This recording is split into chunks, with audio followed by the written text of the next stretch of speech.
went from Florida to Calgary at one point, which is quite a distance to go and quite a change in climate. Yes. What led to that happening? What led to that happening? There was a kid named Tom Nash that went to Calgary Head. I think he went up there. He was a big Owen Hart fan. Like when we were training, I kind of bonded with this guy because he would like show me. He goes, "You gotta watch this." And it was all the Stampede Wrestling tapes, and I loved it. I was like, "Oh, this is awesome.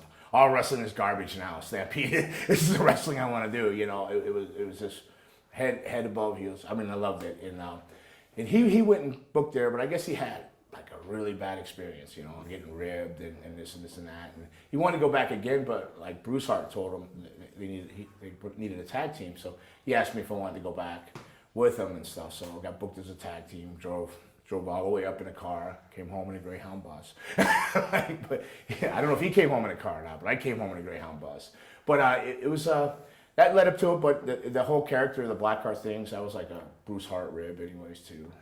Yeah, he's known for that. What is your opinion on Bruce, anyways? I like Bruce. A lot of people, I hear a lot of things, but Bruce has never been nothing but good to me. But then again, I mean, you can just read through when he's ribbing. The deal is where like the Black Heart things. Have you ever seen the Black Heart game? Yeah. Well, they have the whole black face with no eyes and no mouth that people see. Well, it's getting dark one day, and he had his girl was a sewer. They had a sewing room, and he goes, "Oh, try these on." So we slid them on. It looked like rob a 7-Eleven or something like that. The black mask. So the sun's setting, it's dark out, and Bruce is like, "Catch this football." I'm like, I can't see crap. My partner, he was sitting there trying to catch a football, eating balls in the face, and Bruce is laughing. So right out the gate, I go, "Oh well, Bruce is a ribber." Then it turns out the whole Black Heart character were the bastard sons of Stu Hart, right? So yeah. Stu went around sleeping with a bunch of female wrestlers, and that's what happened. We're back to claim our throne. Was Dynamite Kid still kicking around Stampede? Dynamite was not there when I was there, but I think he came back in shortly after that I left. Yeah. But Davey Boy was there. Davey Boy, yeah. Yeah. How did you get along with him? Oh, Davey Boy, great. But my first day I ever met him, I'm sitting in the pavilion, minding my own business, scared to death. These guys all look like killers to me. I'm putting my boots on, and there was a guy called BG Holiday. Yeah. BG Holiday.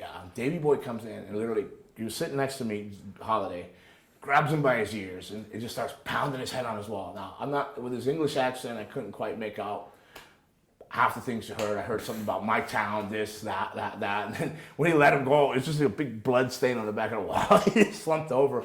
I was like, holy shit, I just kept lacing the other boot, like it never happened. That was the first time I ever met Davey, my impression of Davey Boy, but he's always been like awesome to me, cool. I miss him so much. Was Brian Pillman working there? No, Brian was already gone. Okay. I guess Owen would have been there. Owen just came back in.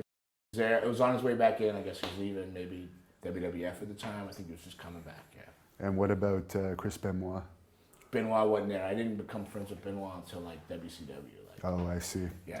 So I guess you just spent your time in Calgary and found it was time to go back after. Well, for me, why did I leave and all that? Yeah. My Calgary story is like they're infamous for ribs and stuff like that, just ribbing people. I never physically got ribbed or nothing like that. I think my rib was not getting paid because I'm going into a month there and it was like, man, I got a kid at home. I got bills.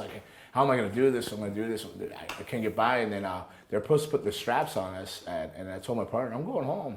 I already bought a bus ticket. I bought a Greyhound bus ticket. I said, I can't stay here without money. I can't stay. And then, so being a good partner he went and stooged the office I was leaving and everything. Oh, my partner leaving. We can't win the belts, whatever. So they came and then they were trying to pay me as I was leaving. If I knew what I knew now, I would have just took the money and still left. But yeah, but yeah. So that's why I go. It was just money. I couldn't afford to stay there. But we trained. It was one of the greatest experiences of my life.